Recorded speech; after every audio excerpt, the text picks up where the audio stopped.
Welcome back to 12 Volt Fever. Today we're going to be comparing two 6.5-inch carbon fiber speakers from PRV Audio, but it's not going to be a usual comparison where we're trying to find out which one is better than the other because it really depends on your application. The first speaker here on the left is a 6MR400CF-NDY-4, and the speaker on the right is the MT6MR400-NDY-4 Slim. So this one is a slim speaker, very shallow mounting depth. This one is a full-size mid-range speaker, 500 watts power handling, 400 watts power handling. It's very close in power handling. They're both 6.5-inch carbon fiber. This is a real carbon fiber cone. It is water resistant. You can spray this with water. You can pour water on it, splash it, get caught in the rain, whatever you want to do. It will definitely handle that. So I'm going to play them side by side. We're going to talk about the frequency response like always, and we'll see the strengths and weaknesses of each speaker, and you can decide which one is better for your application after the video. Let's kick this off with a quick overview looking at the two speakers side by side. The speaker on the left here is the MT6MR400CF-NDY-4. That is the slim one, as you can see.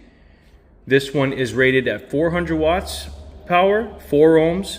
It is super lightweight, and it's only about 2 inches deep mounting depth. The one on the right is the 6MR500CF-NDY-4. This is the full-size version, rated at 500 watts, also 4 ohms, but it's a bigger motor and a deeper basket, and it is definitely heavier than the slim version. So on paper you might think, all right, yeah, the 500 watt stronger, but that doesn't mean that the 400 watt is weak. This is a little stronger on the bottom end, but this 400 is very efficient. It definitely plays loud and clean and doesn't need a whole lot of power to get loud. Both of these speakers utilize a carbon fiber cone, and it's not just for looks, even though it does look very good. They are stiff. These cones can take a beating. If you're using these in an outside application, if something happens to hit this, like a rock or whatever, it's definitely not going to break the cone. And especially if it gets wet, the cone will definitely take the water, no problem. These also sound very clean when you crank them up because the cone is so stiff. It doesn't have a lot of breakup or distortion. They both have Neo motors. As you can see, one is much smaller than the other, but they are both Neo. So that means you have smaller and lighter weight when compared to, you know, a ferrite speaker. You still get power handling, but you don't have the extra weight. If, you know, this speaker had a ferrite, the magnet might be much larger than this, and this one definitely would be larger. This is a very small little puck magnet on here. So for builds where you really care about every pound, especially in a motorcycle, which these speakers are really designed for, the Neo speakers are definitely the way to go. The 400 is about half the weight, and it's about an inch shorter than the 500. You will need a little more depth to mount this speaker. Obviously, if you have less depth, you go with the 400. So if you're looking for less depth, definitely the 400 would be the way to go in that application. This is the MT6MR400, and the MT stands for Motor Series. This is more geared specifically for motorcycles. As you can see, it is very small and compact. On the flip side, the 500, being deeper, gives you a little more excursion. As you can see, this thing moves, whereas this doesn't move as much. This definitely has more travel. You can see the suspension is rubber as opposed to the cloth surround on this one. So it definitely has more give to it. It can move a lot more. You can probably play much lower frequency with this speaker. So between 150 and 400 hertz, which you can even play this lower, you will have an advantage with the 500. One more thing I want to point out is that the 500 comes in a pair, and the 400 is sold individually. So keep that in mind when ordering from PRV Audio. They both come with this cool grill. This is the 6 grill poly,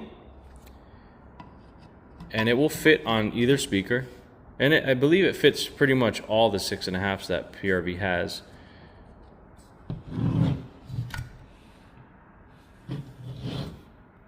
All right, so we got these mounted up in a box, and we are going to play them so you can hear what they sound like. But before we do that, let's take a look at the frequency response chart and talk about the sound differences between these two speakers. All right, so let's break down this frequency response chart for each speaker here. As usual, I put a line down, a reference point, and on these two speakers it hovers around 95, so that's where I put the line. That's blue, that's 95 dBs.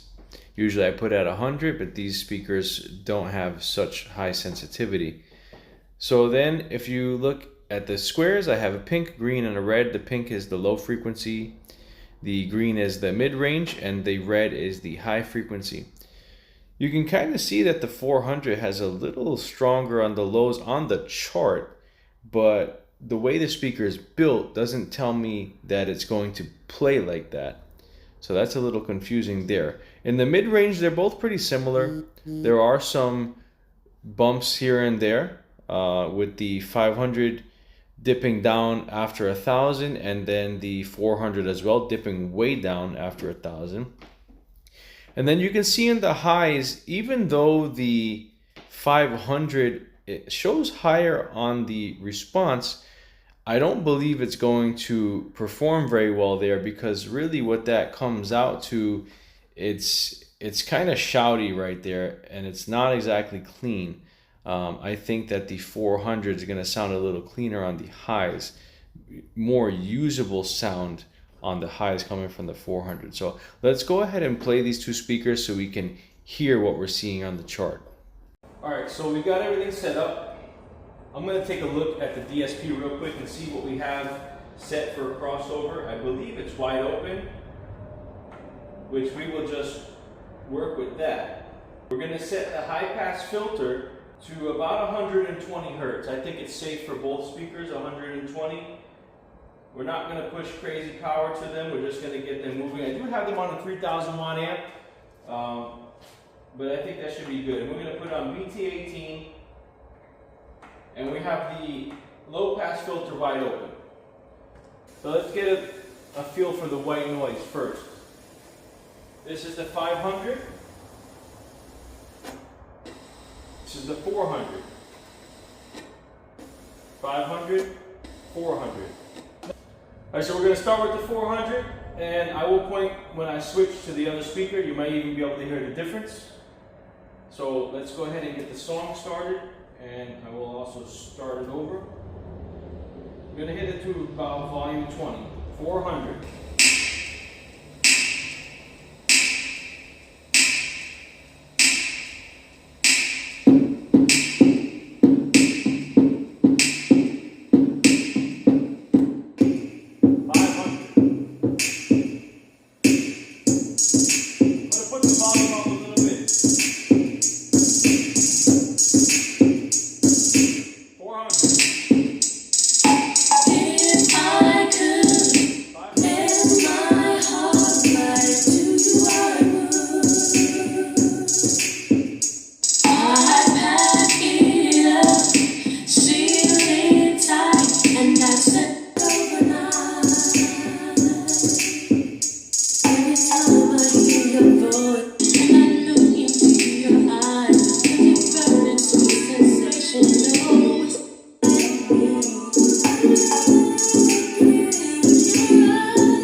So my take on the 6MR400CF definitely has a deeper tone and more lows, not as much highs.